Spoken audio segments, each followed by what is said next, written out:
Steven, now that you are a newsman, what is your preferred time for breaking news?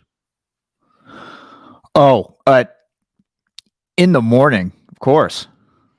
Right before you have to do your shift? Yeah. Oh yeah. Oh Okay. yeah. Definitely. I can tell you when I don't want it. 9:30 at night. Yeah, me too. I was snug. I was not in the right headspace to react to Carlos Correa signing with the Giants. Mm, That was it's been a long day, Steven. A long day of me being a producer again. Ugh. yeah. Yeah. Welcome back. Thanks. Welcome everybody, or just Ernie, to Just Your Opinion Man. Steven joining me this week. We'll get Alon next week to react to the Raider game, but got a lot to talk about today. And speaking of breaking news, it's not really breaking, but it happened a few hours ago. Warriors lose again on the road to the Indiana Pacers. Yeah. I believe the final score was 122 to 119. I could be wrong there. Actually, Yep. I'll get the actual score here if that is the correct score. Regardless, they are 2-13 on the road this season, and that's quite an issue at this point. It may just be that they're not really, I don't know. It's just not happening this season. But the problem is that Steph Curry left in the third quarter with a shoulder injury, and we shall see what 125 to 119 actually is the final score. But Yeah. regardless, Steph Curry, shoulder injury. He'll get an MRI tomorrow, and that would really suck to put on top of what's going on this season. They fall back below 500 after you figured they would have figured things out against the Boston Celtics, but two road losses since then, and they don't look like the team from a year ago. So hopefully Steph Curry is fine, or he'll be out for not a long period of time. Yeah. Well, one thing, and I'm going to double check this as well. One thing that we didn't get talked about too much in that Celtics game is the difference that Time Lord Robert Williams makes whenever he's on the floor and he's not on the court for the Celtics yet. So Robert Williams didn't play in that Saturday's game, and without him, I think the Warriors just match up really, really well with that Celtics team. So that was a good win on Saturday. These past couple of games, though, the one against the Bucks was just bizarre, man. What a weird game. Yeah, Very strange. that what happened yesterday, and Warriors just got manhandled against the Bucks. Yeah, man. Giannis is just so like that. The one that really stood, I mean, aside from just when he takes like two steps and he crosses the entire court and manages to go in for a dunk, and carries his way the entire he carries his way when he runs the floor. But Jesus, cat's going crazy already. The thing for me, I got a spray bottle, by the way. You spray your cat? No, I'd spray above the cat. It's a harmless thing. It's not like a stream. You poison your cat? No, it's tap water, Derek. Oh, you poison your cat? It's tap water, Derek. Tap water's not good for cats. Is it not? No, it's fine. But although you ever run into those people that's like, you give your animal tap water? Well, yeah, of course I do. Shut up. I haven't Stop run judging me. I have not run into those people. Neither am I, but one day I will. But the thing with Giannis, though, the one play that really stood out was when like DiVincenzo blows right by him at half court. Yeah. And then Giannis just says, in that moment, I think Giannis just let it happen because he knows that he could just take 3 steps from half court and go and block the shot. And sure enough, that's exactly what he did. And then the Bucks score on the other end. And, the technicals that were all given out, the refs and the non-calls, the fact that the Bucks got to the line 32 times, just a really bizarre game. But one really that quite frankly, the Warriors just did not deserve to win. The Bucks were absolutely the better team. And, tonight it's just a case of, the schedule really, it stinks, man. Like, I understand what Steve Kerr means with the 82 game schedule, and he thinks that it should be cut down to 70. Like, these back-to-back games, they wear on these players. And, when Steph is panting at the end of halftime and at the end of the first half rather, and like Steph is like conditioning wise, there's nobody in the league that's as good as he is. Like that's partially what makes him so good in the third and fourth quarters is just the fact he's able to run around the court still at such a high speed as if he's just starting the game out, and defenders can't catch up to that. I don't know, man. It's just that was tough. And then, obviously at the end of the third quarter with how well he was playing, and then that shoulder injury, which, those are the ones that make me the most nervous. I know we're going to talk about the 49er game, probably. And, well, we are. They absolutely are. And Deebo Samuel and that whole thing. But that looked like a totally gruesome injury where it looked like every single ligament in his knee and like anything in his ankle just was torn, was done. I thought he'd be done for the season. After I first saw that, my first reaction, I was like, whoa, oh my goodness, that's just awful. But like the ones that don't look as painful, like the one that Steph just suffered in this game, it feels like those ones are the worst, like the MRI that comes through tomorrow. Like maybe some are saying, you know what? Just rest him for the road trip, bring him back for Christmas Day. It's going to be all good. I don't know. Nobody really knows. But the fact that it just didn't look as bad makes me think that the injury is worse. You know what I'm saying? I know what you're saying. And if I know a good Warriors injury report, the word contusion will be used. The word contusion. Yeah, they love using the word contusion. It's going to be contusion, and when he's starting to practice a little bit, it's going to be he's ramping back up. We're ramping him back up, ramping back up, baby. Like he's a car. Yeah. Yeah, I hear you, Steven. But as far as them playing too many games, yes, but also, I don't want to sound like old man here, but Steve Kerr played in the NBA back in the day, and they played a full 82 games, and it's a different, NBA these days. But I just think the Warriors just are tired. Yeah, and I think it's a huge carryover from last season. Everything they had to deal with the off season, the punch going to where'd they go? Tokyo. Yep. I'm tired. Really, I could not tell. Yeah, I'm sorry. I'm a little stanko. I didn't get much sleep last night because I was panicking about the next day with Carlos Correa. Understandable. We'll get to that in a little bit. But, I mean, let's see what happens. I would say this. The Warriors, I don't know what the deal is on the road. It may just be that they just don't get fired up for road games at this point. Hopefully Steph Curry doesn't miss a bit of time because this East Coast trip is kind of a bitch. And we shall see about...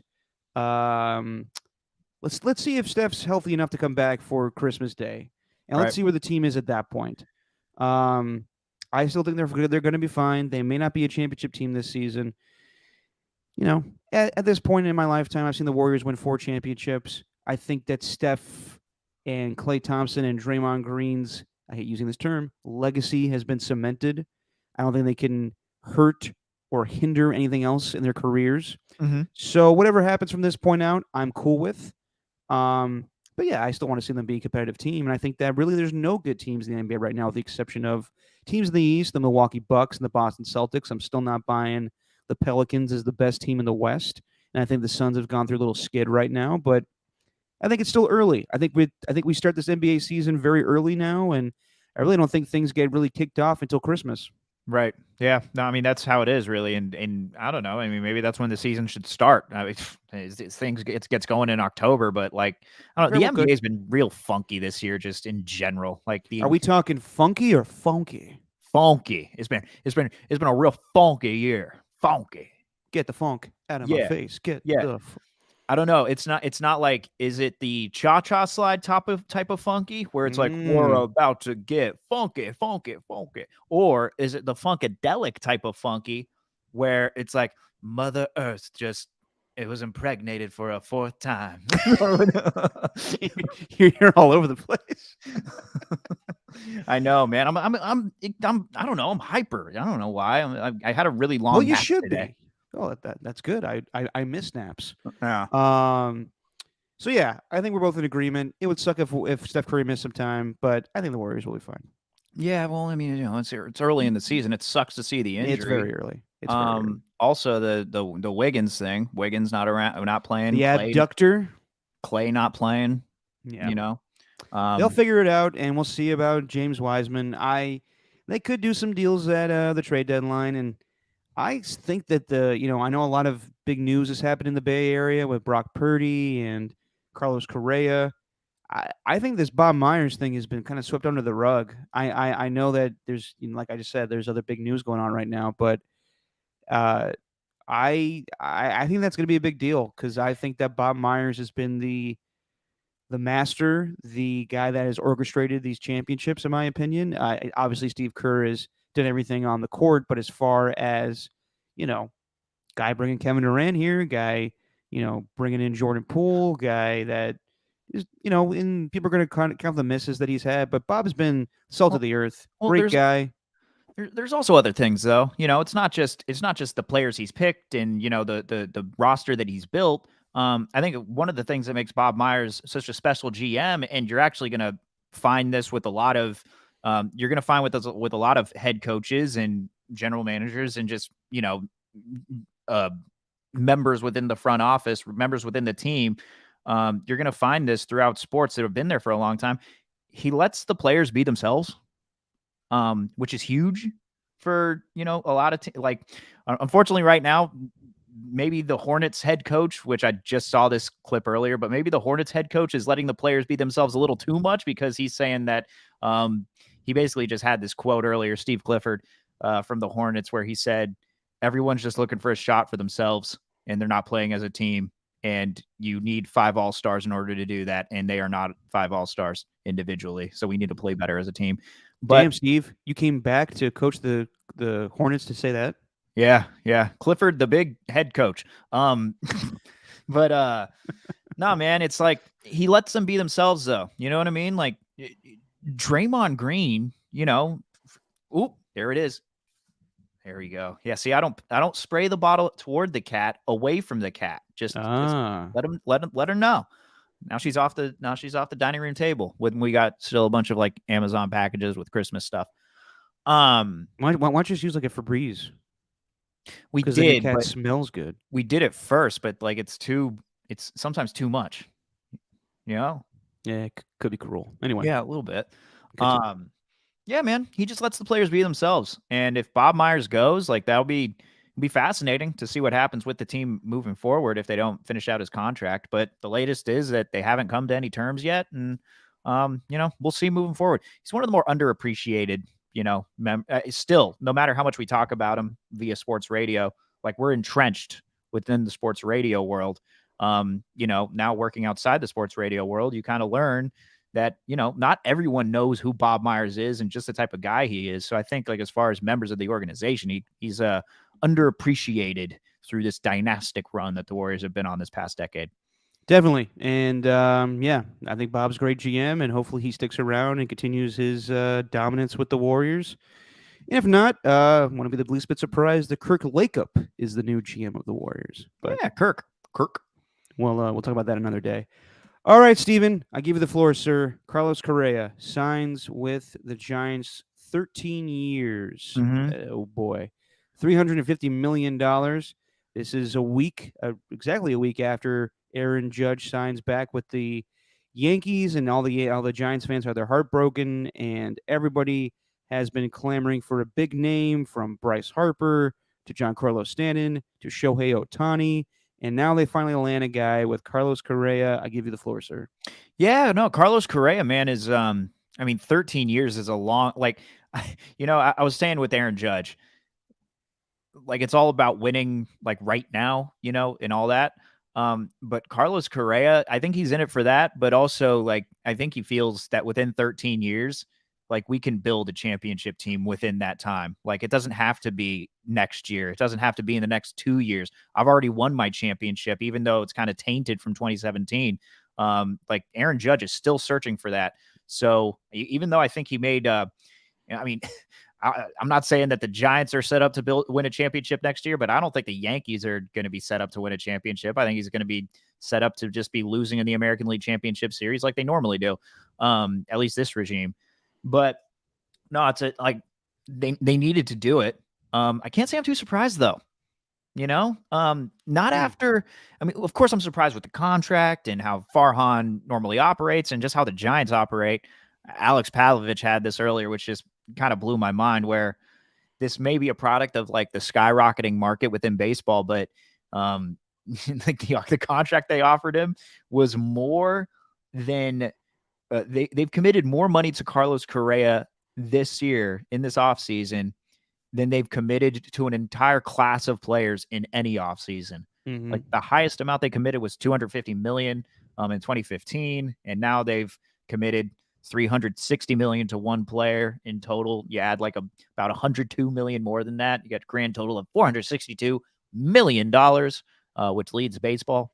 But no, man, just as a player, as a leader, I'm really excited for Correa. I think that he's going to be a really great mentor to these young guys. I saw this thing from Jeremy Pena earlier, who was a breakout star for the Astros.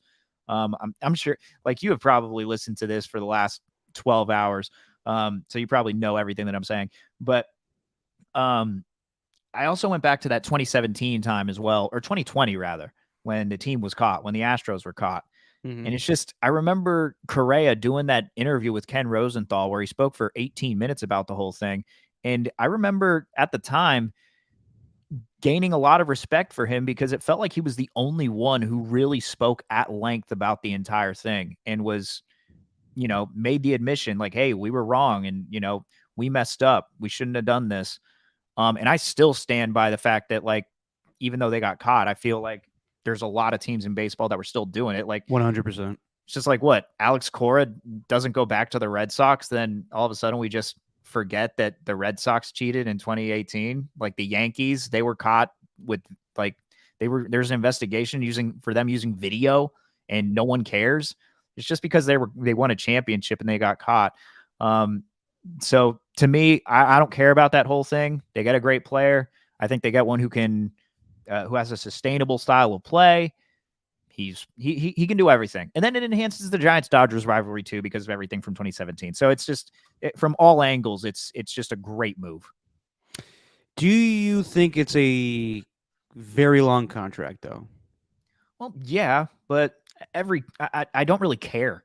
Yeah. Because it's like, if you're going to get one of these star players nowadays, I don't know how it started. Bryce Harper. Bryce Harper, I guess, was the guy. Well, actually, I guess it started with Alex Rodriguez. Yeah, with the Rangers. Yeah. Yeah, so like it really, so blame him. But I don't know. We always do. 13 is a very long time. Like, he's going to be 41. Kind of got existential about the whole thing, to be honest. I started thinking about life. I'm like, what if I'm not even around by the end of his contract? I think everyone had that thought today. It was like 13 years. Shit, I'll be older than him. I am older than him. Yeah. Tom Tolbert today put it perfectly. He was like, shit, I'll be 70. I don't even know if I'll be around anymore. Right. Like, Jesus. You get all you you know what I mean? Like, but there's no, going to be a baby that's born in this year. By the time the end of Correa's contract turns around, they're going to be 13. They're going to be turning into a mermaid.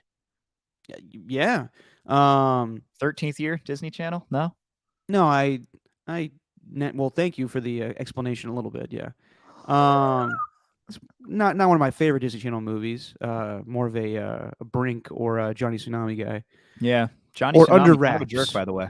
What's up? Johnny Tsunami, kind of a jerk. Johnny Capahalo, at least, not the grandpa, but the Capahalo kid. Can't say I've seen it in quite some time. So, well, when you watch it back, you're going to be like, dang, he's kind of these people were trying to be kind of welcoming to him, and he just swept him off to the side and said, "Nah, bruh." More of a jerk than the kid, Jonathan Taylor Thomas, and I'll Be Home for Christmas. No. That kid's the ultimate jerk. Yeah. Just the only reason I say this is because when during the pandemic, me and my roommates were just watching a bunch of Christmas movies, and we watched that one, and the the opinion was, yeah, fuck that kid. He's just an asshole. Right? Like, he also talked like a 40-year-old man. He was in college. Hey, you ready to go down and go to the Dave Matthews Band concert? Anyway, back to Carlos Correa. And we will talk about football. Don't worry, people. We will talk about football. But yeah, I understand Giants fans' pain because I've heard, those three names: Bryce Harper, Giancarlo Stanton, Shohei Ohtani, all whiffs and all guys that were rumored to be a part of the Giants free agency plans, and now they finally get a guy. And yeah, Carlos Correa, good player. I think you nailed it, Steven, where he's already got his ring. Now he's looking for a big time contract. This team is not ready to win yet, in my opinion. Let's see if they get Dansby Swanson. But then again, we Tim Kircher came on with us today, and he was like, he plays shortstop too, so I don't really see what you would do there. Yeah, that's probably not going to happen. Hang on, what the cat got? The cat got one of the ornaments, man. How we put can't have that. Which Jeez. ornament? I don't. We bought some red ones from Target. All right, you handle that situation. Generic. And then you got to figure out what's going on with Brandon Crawford. I guess what Susan Slusser says is he's going to move to third base. And then yeah, I'm with you, Steven, about the whole Astros cheating scandal. If people are hung up about that stuff, I think they need to just let it go. She was playing with the cupcake. Oh, you can't have that. You can't have that. And also, that's misleading to cats. Obviously, that's fake food, and that's just hurtful. This is also facts. Yeah. Cupcake. Yeah, I know. I will say this, Correa. I go back with him when he won the first championship with the Astros, and the only one for him. One of my more big learning experiences, Steven. Oh, you yeah. You remember what happened after they won that championship? Yes. Carlos Correa proposed to his girlfriend. Uh-huh. Miss, I want to say she was like Miss America or whatever she was. Like Miss Universe or something, yeah. Yeah. One of my more forgettable tweets. Do you remember this? Do I remember your tweet from 2017? Yes. Because it caught some traction. No. So it was back in the day where I'm just the goofy guy on the caboose pistol. I'll just tweet out whatever I feel like without any repercussions. And I remember tweeting out, "Damn, Carlos, you could have any woman in the world right now. Why would you do this?" And then, of course, everyone was like, even I remember even Sal Castaneda being like, "Derek, you use your inside voice for that one, man." It was a bad one. It was a bad one. Man, you should, if Carlos Correa ever joins your show, you should bring that up. I will not, because I doubt he saw that. Yeah, he was busy. But I'm an older man now, Steven, and I know that was a childish thing to tweet out. Regardless, good for Carlos Correa. He got his bag, and yeah, I understand some Giants fans. A couple of people say like, "Oh, this is a disaster. It's gonna be terrible." This is what you got to do these days. You got to sign guys to big ass contracts, and if anything in any sport, no one ever plays out the full contract ever. Right. With the exception of Albert Pujols, like I can't think of guys that play out the full contract. Yeah, the full no trade clause thing, all of that, I don't buy it. But also one thing that's really it's not really bothered me, but it's something that I've seen repeatedly. I think I've seen this like maybe with every big name free agent so far. Most recently with Noah Syndergaard signing with the Dodgers, he bet on himself. Like these guys. Well, they have nothing to lose. Well, the thing is, though, they've already bet on themselves by trying to become Major League Baseball players. Great point. You know what I mean? Like, it's really, really hard to become a professional athlete, let alone, like, I've kind of realized this, it's when you're, and this may be a learning moment for me, Derek, when I was younger. But, like. I don't care if you're condescending tone. But, like when you're growing up and you're playing sports, you always dream of playing like in the professionally. You always dream of playing in the major leagues. Like I remember Miguel Tejada got like a contract that was worth like $6 million a year. And I said in my fourth grade, like this little, this paper, like there's like, what do you dream of or whatever? And I want to be Miguel Tejada. Yeah. I also said that my favorite food is a chicken quesadilla from Taco Bell. But I swear to God, but yeah, it was. I want to make $6 million playing in play Major League Baseball like Miguel Tejada, and then once you kind of get into high school, you realize like, okay, maybe I'm not really cut out for this when there are players, they're plenty above my level. And you really got to start thinking about your future realistically. But these guys, like, they spend their lives trying to make it to the major leagues. Now, sure, they're betting on themselves by, maybe the fact that Correa could have made, what was it, like the Astros offered him like a total of $121 million or whatever that number is, that they offered him a couple of years ago. Instead, he went to the Twins, and they said he bet on himself and made $200 million more. Sure, but all these Major League Baseball players bet on themselves. Some of these guys spend their entire lives just trying to play in the big leagues, and going back and forth from the minors. So I don't know. I just think that's kind of a slight to like every professional athlete who decides they're going to dedicate their life to the sport. It's just they have to sacrifice a lot. They're betting on themselves already. That's that long 5-minute answer short. Like that's really what it is. Like, to me, I'm just like, every athlete's bet on themselves. It's not just these players. No, I agree with you, Steven. And the only thing I found interesting today was that it was not officially announced by the Giants. Yeah. So when it does, I'm sure we'll have a press conference. But yeah, kind of interesting that wasn't announced today. But I'm assuming it will very shortly. Yeah, I would. It's making some people nervous. Although you can't blame John Heyman for this one. Oh my gosh, can you imagine Jeff Passan tweeting out tomorrow morning? I jumped the gun on this one, folks. Sorry. Yeah, after a whole day of radio content and everything, yeah, there's no going back on this one. Yeah, he was at UFC 282 on Saturday. Jeff Passan? No, Carlos Correa. Sorry. I figured. Yeah, that's what I want to know. Actually, I want to know, like, did you? Because he's chilling with Alex Bregman. They're watching the fight in Vegas. I'm really curious to know, like, did you know you were a Giant already, or did you make that decision within the next couple of days? Because there was only 3 days removed from that. Well, what's interesting is that they did a full court press for Aaron Judge, and now all the things have come out. Rich Aurelio was there, so was Buster Posey, and they had a full meeting at the Gotham Club, and they went all out. And I don't think the Giants met with Carlos Correa. So it's interesting how things get done.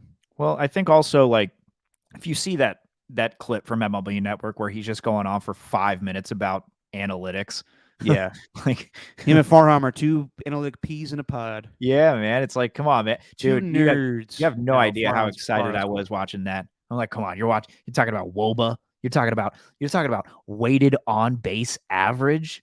Come on, bro. I Wamba, she Wamba, he, she, me, Wamba. Also, though, I think that the study of Wombology. Whenever we talk about analytics, it turns into this thing where it's like, oh, analytics only show you that the 3 true outcomes are what matters: walk, strikeout, home run. But like Correa put it in a way where it's like, no, the home runs are great, but you want to get this up. Like, if you're going to get this stat up, this is one that proves that you are hitting all around. You're knocking guys in. You got value. So I don't know. I mean, it is pretty fascinating to me, and I think that's kind of what made Farhan looking at it and be like, look, this is our second option. I think this guy would fit perfectly here. And I don't know. I do wonder if they met. That they didn't. Is that what the I don't think they did. Huh. But they were still favorites out of winter meetings to land him. So that's pretty interesting. Yeah. So, yeah, we'll see when it's officially announced. And yeah. Dude, the Giants could have a really good infield by the time this is all said and done. Like, I don't care what anybody says about the prospects. The fact that they took a dip last year, they got a little. Yeah. Ernie says he didn't mention Bacon, and I was out on his analytics. All right, Ernie, I got you. Yeah, Ernie knows, man. A lot of people. I'm like a analytic apologist. I was on the pregame show. Nobody really liked that. I think I turned a lot of people off with that one. Whenever I was talking about Bacon, batting average on contact. Oh, I see. It's actually Bacon, so expected batting average on contact. I thought you were actually talking about the meat. No, well, I mean, you could be. Is it a thick cut Bacon? Is it pork? Pork? It already is pork. Do you like maple bacon? Yeah, I like maple bacon. I'm good with maple bacon. What about you?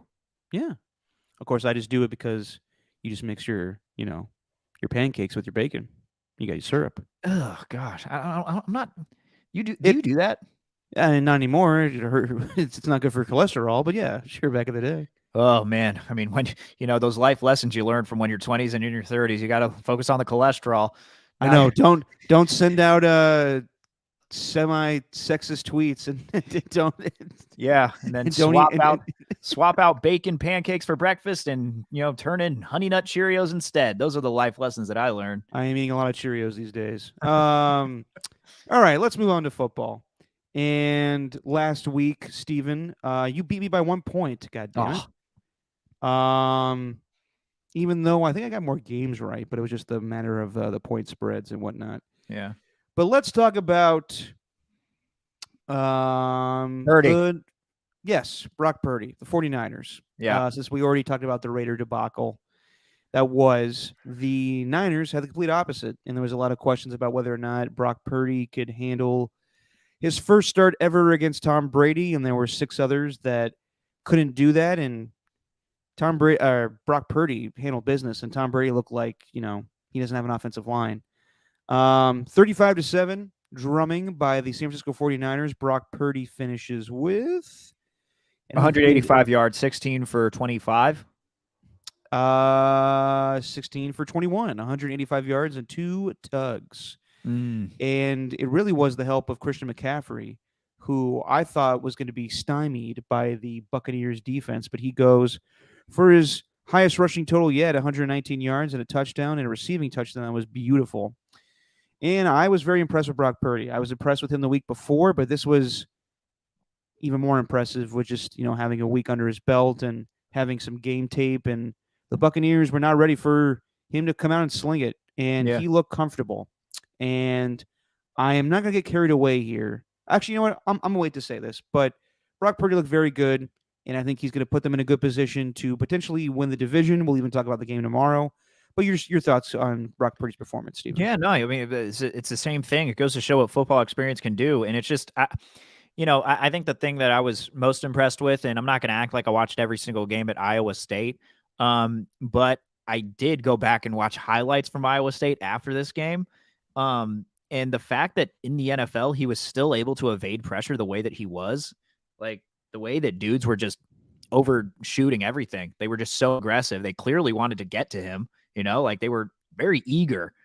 And just the way that he was able to kind of slip away. There was that one throw to Debo he had on the sideline where it just looked like he was going to get sacked, but then he totally evades the defender, jukes him out, and then gets the ball to Debo. Just really impressive stuff.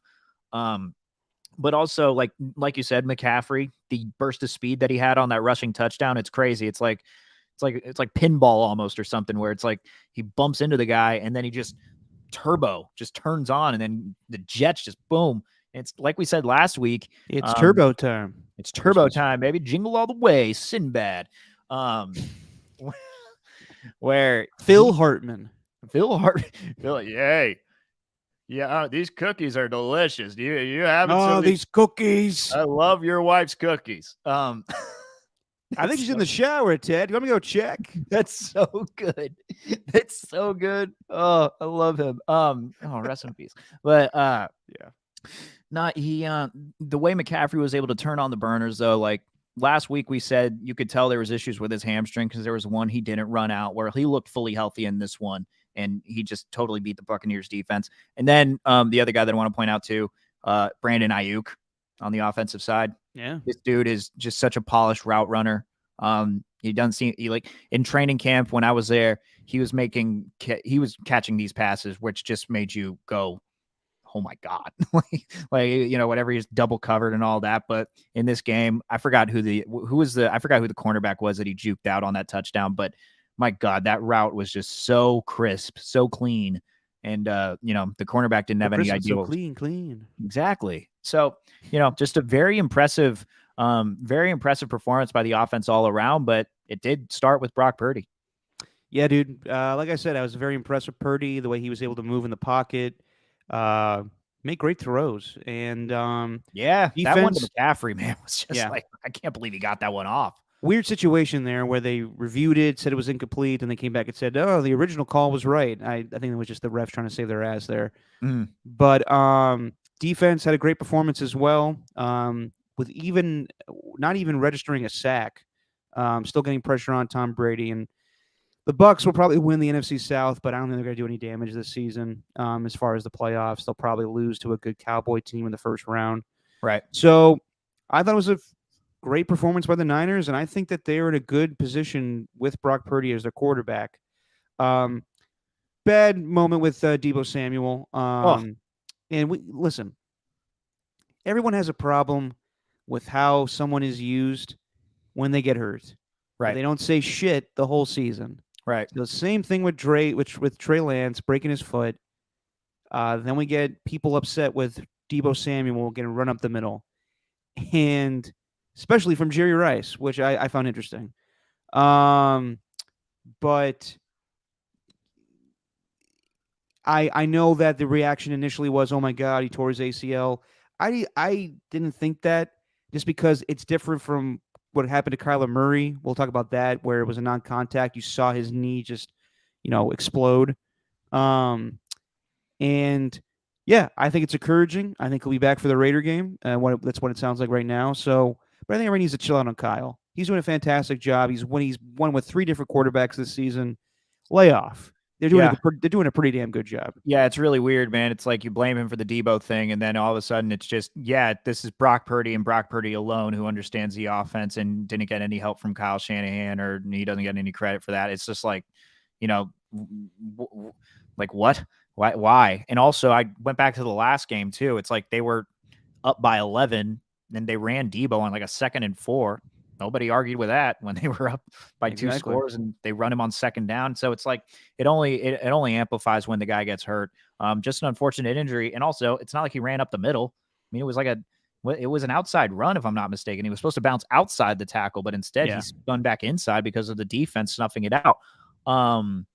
So that injury sucked. Like, that was a very emotional first half. Like, that was incredible. Like, just with the whole thing with Purdy, you're like, oh my goodness. And then like his dad, you're watching his dad tear up, watching his son. It's like, oh my God. But my favorite thing was at the end of the game, Purdy, football guy, says at the beginning of the press conference, yeah, I got hit. Keanu Neal hit me. And, once I got hit, though, that's when I really started to get going. I said, yeah, let's go. And it's just like, Brock Purdy, football.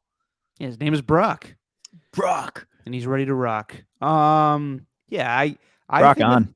I think they're going to be in a good position going forward with him. Now, that being said, I don't think they're going to win the Super Bowl with him at QB. It's going to be very difficult.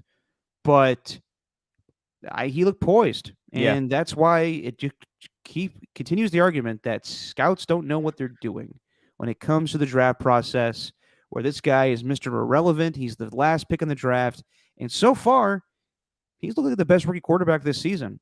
Let me think about that real quick before I even make rookie comments like well, that. I mean, you don't have really Kenny Pickett. You don't have many to choose from. Kenny Pickett's looked okay, but not great. Malik Willis looked terrible in his time. So I would say Brock Purdy has looked like the best QB, but that's a short list of QBs this season. Very short list. But also, Steve Young kind of put it in great terms today, where he phrased it as Brock Purdy is a fortunate son, like CCR. And by the way, every time we have Steve Young on, he likes a song to come in with. So he chose CCR today, Fortunate Son. And he related it to the fact that Brock Purdy was put in a fantastic situation. If he was on a different team right now, he probably would not be performing well. I mean, I thought he was going to come out too. Purd is a word. Oh, that's what we. Oh, damn it! Should have told him that. Shut up, purd is a word. Well, that would require me to change the lyrics. Well, what about and Barstool took this from me. I'm sorry, Barstool did. They made a shirt out of it, and I want to rock and roll all night and Purdy every day. Yeah, you're not the first person to come up with that. Well, I kind of was. It was in August, so Oh, okay. Yeah. I'll pull up the tweet if you want. Yeah, check the tweet. But Barstool. As Steve Young was saying, he was put in a good situation. He was on a good team. He's on a team with a good, offensive coordinator. So if Brock Purdy was in a crappier team, as Steve Young put it, they probably would not. He probably not be doing it as well. But Oh, those are facts. his experience at Iowa State and now playing on a good offense, I think is helping him. Yeah. So let me say this, and I know this is kind of hot takey, It's but I okay, do. Derek.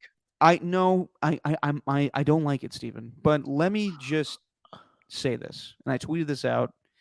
And I'm kind of trying to not tweet as much these days because I'm just not a fan of the whole thing. But let me say this: I think it is going to be a thing that Brock Purdy gets more playing time and has more experience than Trey Lance by next season.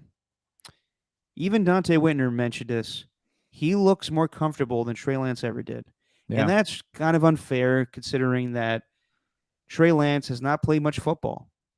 And this move to get Trey Lance is kind of a 2-year thing, a 3-year thing. It may be more of a Jordan Love thing than people realize because Right. before Jimmy Garoppolo broke his foot, there was talks of bringing him back.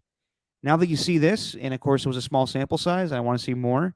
You could make the argument that you're more comfortable with Brock Purdy than Jimmy Garoppolo because while they do similar things, Brock is more mobile in the pocket. And he also, I think, he's got deeper touchdown passes than Jimmy's had thrown all this season. Jimmy played well, no doubt about that.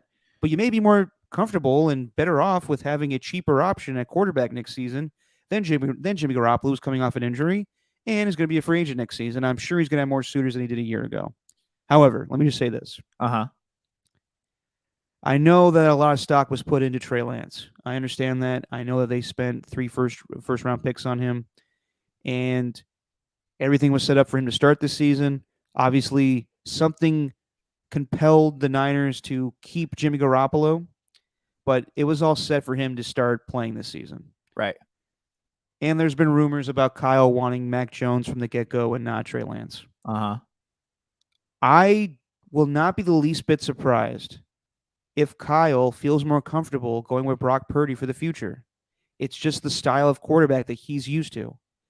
I know that he had RG3 in the past, and Johnny Manziel and guys that could be athletes and run a little bit. But people hate this, but I think he likes a Kirk Cousins type. He likes a Jimmy Garoppolo type. He likes a Matt Ryan type. Guys that do what like it's not an off-scripted play. It's what he likes to do. It's running the football. It's putting the ball in that spot. So right. I understand Trey Lance is the big name and the guy that everybody wants, every 49er fan wants to see him shine in the future. But I would not be the least bit surprised if Kyle next season goes into training camp and he is more taken away by Brock Purdy than Trey Lance, and eventually Brock becomes the starter. I know that's crazy, and I know that's way down in the future, but I think it's more the style of what Kyle is looking for. Yeah, well, also I think Kyle just wants a quarterback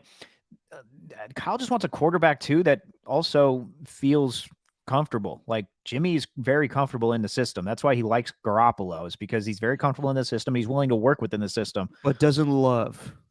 Right, exactly. Because he had not, upgrade. Well, he's also not looking downfield. Like I think sometimes Shanahan does want him to look downfield, and he just doesn't. Whereas, like the thing that Hittner said, I think it's more of a hot take to really say like Purdy's better suited to take him to the Super Bowl. I really think that's why they called it a Hittner's hot take segment.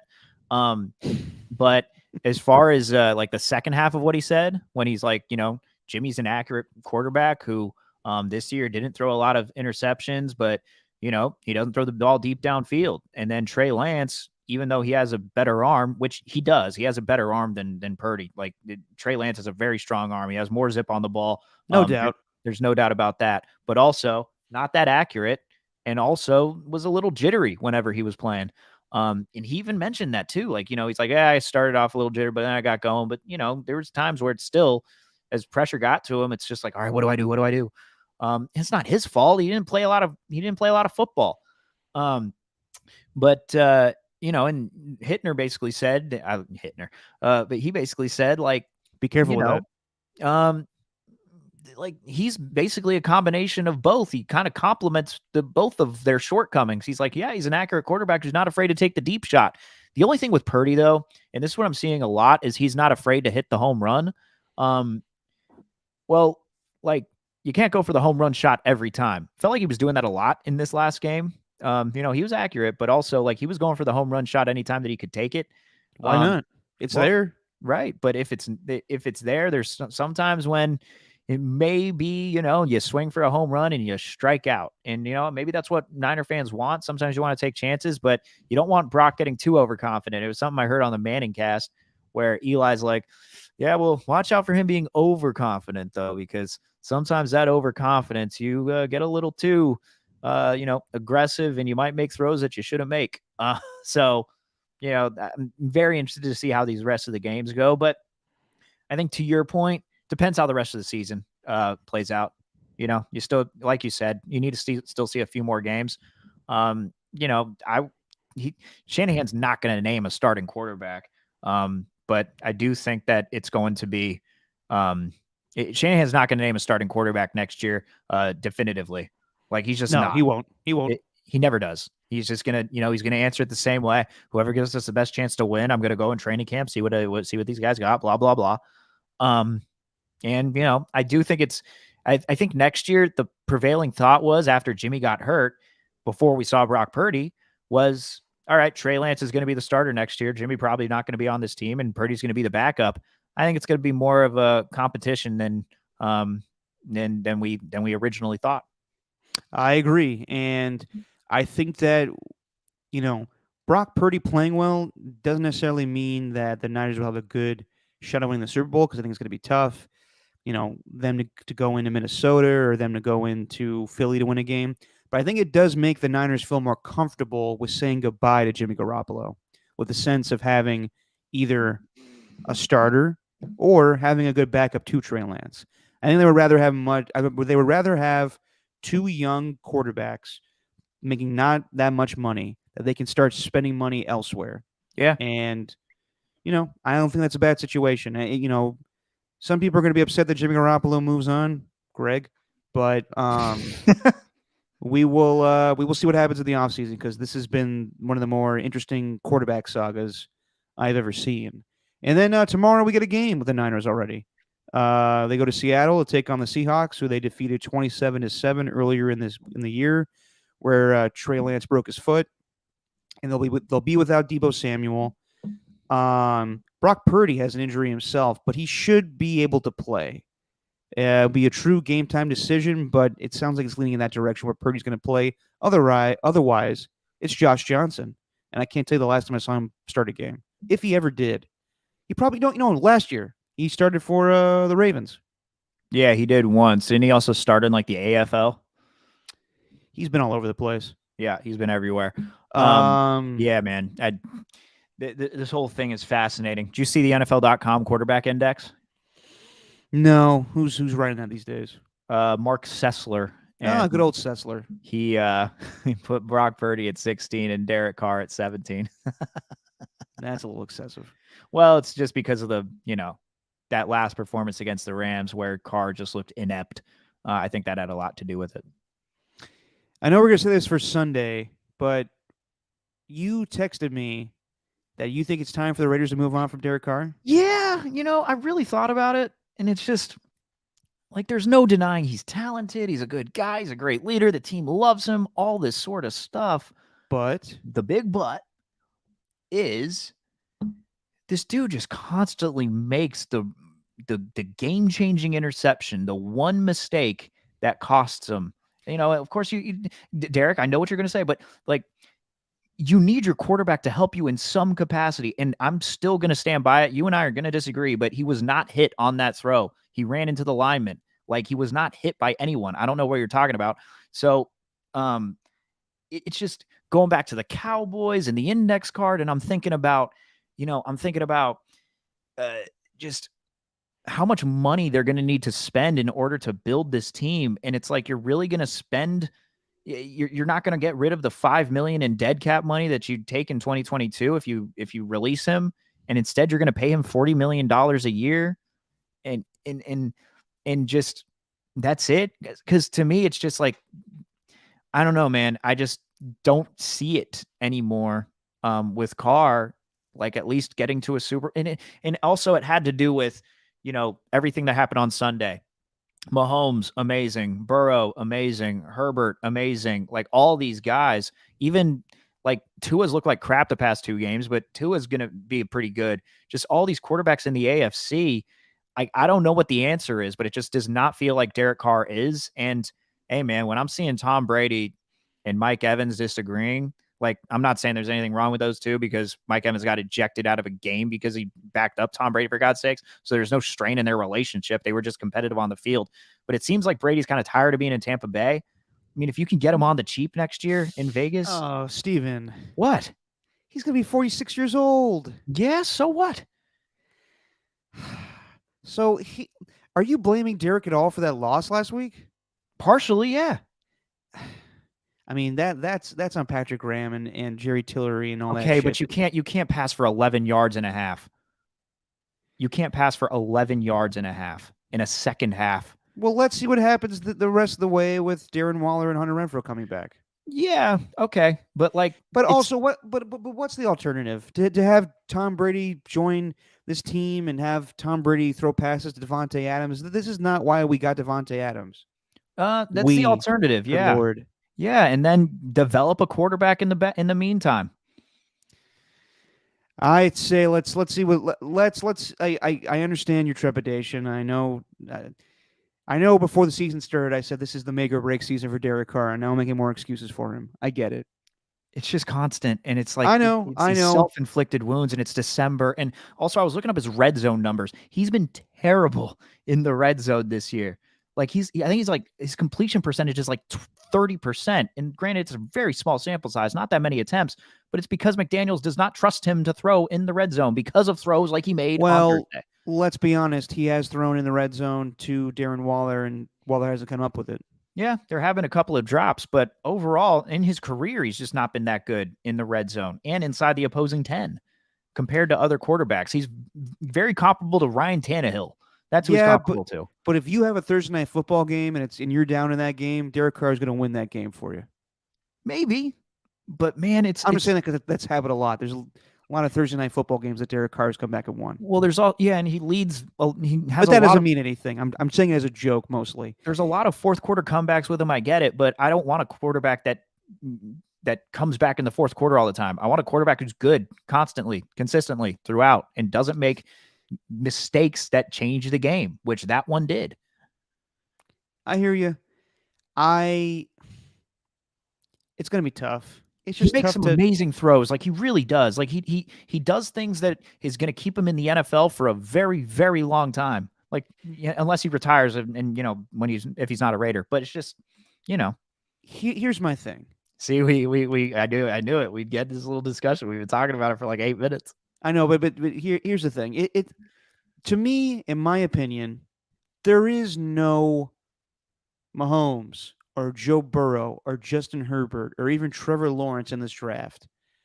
I watch Bryce Young. He's fine. He's a good dynamic player, but I think he's going number 1 to the Texans, and I wouldn't take C.J. Stroud over Derek Carr at this point. I think I hear you. I'm conflicted about it too. It's frustrating. I would like to see Derek have another season with Josh McDaniels, but I don't know if he's going to get it. I don't know. 1 week he looks great, and him and Devontae Adams are clicking, and then he has a crappy game against the Rams, I will admit. But I don't know. I'm going to reserve judgment until the rest of the season because I think it's just tough to make a call on that when you don't have a good alternative. Right. And I know there was a ton of quarterback movement this past offseason. I don't know if we're going to see the same because for the most part, every quarterback that has been moved this offseason has not panned out. I don't know if that's going to, that's just the anomaly this season where, 2 years ago it was Tom Brady. He took the Buccaneers to the Super Bowl. Then it was Matthew Stafford. And he took them to the Super Bowl. This year, Russell Wilson, Matt Ryan. Who else has moved around this season? Carson Wentz, Deshaun Watson, it's early. He's only had a couple of games, but everybody that's changed teams has not panned out quarterback wise. Right. So I don't know if, I mean, like, putting a 46-year-old Tom Brady, I mean, that's great to sell tickets and shit, but I don't know about that. Well, he knows McDaniel's offense, Yeah, I know. and I think that, like, look at the Niners. They had one contract with Jimmy Garoppolo, 1 5-year deal, and they go to the NFC Championship and the Super Bowl. And even at the end of that NFC Championship, it was like, well, I don't know about keeping you around here. Like, it's just eventually you got to know when to move on. And I just kind of was thinking about it this week, and it's just Jacobs has been too good. You've paid Waller, you've paid Renfro, and to me, the only guy that you could probably put at quarterback that Devontae Adams would respect over Carr is Brady. Like and the way that all those 49ers players were acting around Brady when he was signing the autographs after the game, like, that was hilarious. But these guys all respect him to that point where they turn into little kids, even though Dre Greenlaw's like the most menacing linebacker in the league right now. Dre Greenlaw's got some balls on him to ask for an autograph after he picked him off. Yeah. Well, I mean, like you said, you learn as you get older, and it sounds like Brady, says he's matured a little bit, and he's in good state. Yeah, I hear you, Steven. You make a compelling argument for departing from Derek Carr, but I don't know if I'm ready to do that yet. Let me see how he finishes out the season. But I don't even know if that matters at this point. I don't have a good answer for this, just because I like the guy. So but do then I, again, man. Like, that's what it's hard to say. Yeah, I know.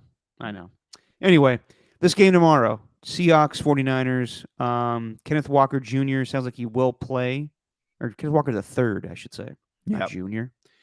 Geno Smith and the Seahawks coming off a couple of bad losses lately. They barely beat the Rams. They lose to the Panthers last week.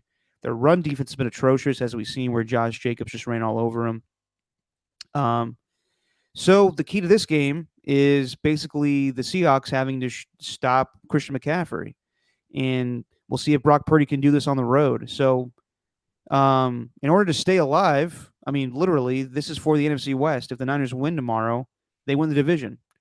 For the Seahawks, they can still lose this game, and I think still be in the discussion with wild card implications, along with the Giants and Commanders, even the Lions at this point. But yeah, I think that this will be a true test for Brock Purdy tomorrow. And the fact that it's a short week and he's been injured, and the Seahawks play up on primetime games, especially at home, I'm leaning towards Seattle in this game. We'll pick it in a couple of minutes, but I think this is a game that probably Seattle should win, given the injuries with the Niners, no Debo, and coming off a terrible Panthers loss. I think this should be a game where the Seahawks defeat the Niners. Maybe, but like, I don't know, the Debo loss, I don't think it's going to hurt as much as people think. Sure, you're going to miss him in the run game, but as far as a wide receiver, you're fine with Brandon Ayuk. Jawan Jennings can handle it too. And Traquan Woolen. Jordan Mason. Jordan Mason's been awesome whenever he's run the football. So if you're going to, at least decrease the workload of McCaffrey in this one because you don't have Debo there and you want to put Jordan Mason in, I think they're going to be just fine. I really think they're going to – I think it's going to be close. I don't think they're going to, like, blow them out because these division games are always weird and different. And, maybe Geno Smith will more people will write him off and he won't write back. But we'll see, man. I think it's going to be a very good game. It's going to be a very physical game. I do miss these ones where Jamal Adams doesn't play in these ones because Jamal Adams against the Niners is always just hilarious. Forgot about him. Especially when him and, like, George Kittle just go at it. I don't know. I really don't know how to write this game. I think the Niners are going to win. I do. Well, let's pick it. I think they're pretty well set up, but also it depends on Purdy too. I don't know how much that oblique hurts. The stuff out of practice did not look great, when he's warming up and stuff. He kind of looks like he's laboring a little bit. Good Lord. That'd be the worst injury luck ever for Shanahan. I know. But I do think he's going to play tomorrow, but let's pick this game. So the Seahawks are the Niners are favored by 3, and the over-under is at 43. Steven, You like the Niners? I like the Niners here. I'm going to have the Seahawks cover, though. I think it could be a really, really close game, like really close at the end. Yeah, and then the over/under 43. I'll take the under in this one. I made it pretty obvious before. I'm taking the Seahawks to win this game, and I'm going to take the under. I think it's going to be tougher. Even though Brock Purdy looks great, I'm going to say that it's going to be a really hard game for him to win on the road against Seattle. And Pete Carroll, defensive coach, knows how to get to young quarterbacks. So, yeah, no, you're a lot of good reasoning. Abrupt here. ending to the music. It's going to be it's going to be a fascinating matchup, man. A lot of tests for Purdy. It's always fun. Like there's always that's the thing with like watching Trey Lance, and to be honest, that might have played a part in now that I think about it, like it might have played a part in me wanting to see him start over Jimmy. It's just so much more exciting seeing how these guys play week after week. When watching a quarterback and Brock Purdy, like all eyes are on him right now. And he's got that dog in him. Everybody loves saying that these days. Well, yeah, because of that viral video. Dog. He's got that dog in him. I haven't seen that one. Yeah, well, it's a really good video, Derek. You should enjoy it. That along with the guy rapping. What guy rapping? My money don't jingle jangle, it folds. I haven't heard that. That's funny. You haven't heard that? That's like a big thing, isn't it? I don't know. Yeah, we're both just old people now. Are we? Especially me, Steven. Yeah, I don't know. I kind of am. I'm really like looking forward to my next trip to Target. That's kind of. Why is that? Because I like the bottom of these pans that I've been cooking with. They're really starting to get dirty, so I'm really looking forward to buying like one of those scrub mommy things, which I've heard just do work wonders. Scrub mommy? Yeah, they're like these like sponges with the cleaning material. There's like a cleaning product in there, and you scrub, and it scrubs the back. There's a scrub mommy, and there's a scrub daddy. Okay. Yeah, I'm really looking forward to that. Get a little stocking stuffers. Go shop for some stocking stuffers. Woo-hoo-hoo. Man, you were going all out for some scrub mommies. Yeah, man. Come on. All right, before we get out of here, let me just go through some of these games that happened this past week for Week 14 of the NFL slate. Mike White, good Lord, almost dying. What? Well, I mean, it's 8:40, and I still need to eat. Oh, Jesus. Okay, Mike White almost dying against the Bills, and unreal. Yeah, but he hung in tough, and Bills win that game, and it looks like they're on the inside track to win the AFC East. Also, Robert Saleh after that game saying, "We'll see these guys again." Yeah, Robert, you will next year. Your division opponents. Weird. The Eagles totally blow out the Giants. Jalen Hurts right now probably the favorite to win MVP. Good performance by the Lions. Good performance. Amazing performance. I rewatched that game. Oh, the fake punt. The fake punt, first of all. That Dan Campbell didn't even know they were going to run because he was too busy looking at the wave. No, he knew they were going to run the fake punt. He didn't know they were going to run. The Penei Sewell pass. Any other team, any other conservative team would have tried to get a little run to maybe get a favorable fourth down position. Like maybe, 4th and 1, we can run it in. But if we don't, no harm, no foul. We could just, let this punt go away. But you know what? No. Penei Sewell. Wow. Aggressive. Love that team. Goff played really well, by the way, too. Jared Goff, a lot of credit to him. Got a lot of hate, but he's looked pretty good. They're playing great, and they got a good offense. I don't know if they make the playoffs this year, but I don't know if you could say that trade has panned out better for the Lions as it has for the Rams. The Rams still won a Super Bowl in the end, but that's a conversation we'll have for another day. But Vikings slipping up against the Lions, so we'll see how they finish out the rest of this season. Don't they have a negative point differential? They do, and that's so what weird. That's everybody's thing about the Vikings going forward, if they can trust them or not. Just real quick, Mahomes gets the win over the Broncos, but they put up a fight, scored the most points they've scored this season. Even though Mahomes threw 3 interceptions, but won that game. And this game real quick. Chargers, Dolphins. Emmanuel Acho the whole week has been saying that Justin Herbert's a social media quarterback and Tua is better. I'm not saying Tua sucks, but the blueprint has been put out for him. If you pressure him and he's not able to do things on time and the way that Mike McDaniel has set up for him, he gets off his rhythm and he does not look good. As far as Justin Herbert, he is not a social media quarterback. He is a great quarterback, and I don't know why people are knocking on him. He just hasn't have put a good team around him. And if you want to go hot takey here, I think when Sean Payton becomes head coach of the Chargers next season, he's going to be fantastic. Well, it also Acho's kind of failing at the whole Stephen A. Smith Cowboys thing, where it's like I would say picking on the Chargers as the one team, and it's like that's not really working out. The whole Stephen A. Smith. Speaking of Cowboys, Texans, oh yeah, it's like it's funny because they won. I really only tuned into the end. So like I tuned into the final drive. I was watching it live, and if you watch that, you're like, wow, Dak Prescott, greatest quarterback on earth. Oh my god, the throws that you make to Dalton Schultz and the other wide receiver who kind of looks like CeeDee Lamb on the other side. He's number 85. What's his name? Brown, I think. Yeah, Noah Brown. Because they both have the same length hair and they kind of had the same style. They're the same body build. It's like, whoa. But I was like, man, T.Y. Hilton now. God, he looked good.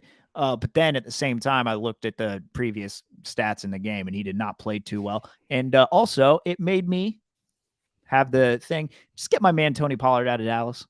Like, you're on the final drive. That man does not deserve to. That guy's too good. He deserves to be a number one running back somewhere. He does not deserve to be the number two. Ezekiel Elliott was the running back on that final drive. Tony Pollard was just sitting there with his pads, hands in the shoulder pads like that. Get my man Tony Pollard out of there. That dude deserves to be a number one running back. He's done enough. Hold on, Steven. He will be next season. I hope so. I don't think Zeke is staying there. Okay. All right. Good. Because there you go. Okay. Good. And also in that game, Lovie Smith going for it on 4th and goal after they picked off Dak Prescott. Listen, I know that the Houston Texans love to fire some quarterbacks or fire some head coaches, but geez, Lovie Smith, yikes. But I think that's a good spot for DeMeco Ryans.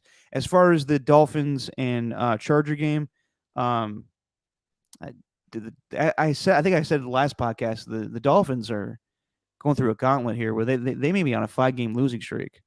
They go to Buffalo this weekend. It's going to be snowing. Then they have to play the Packers on Christmas. Then they have to go to New England. It could get really dicey here for your buddy Mike McDaniel. And I know he likes to strut during walkthroughs and practices, but things could get a little hairy. I wish it were colder. Yeah, he's wearing that shirt. My man. Lastly, Patriots and the Arizona Cardinals. Kind of a snoozer, but Kyler Murray tore his ACL, and I think this means huge ramifications for the Cardinals going forward.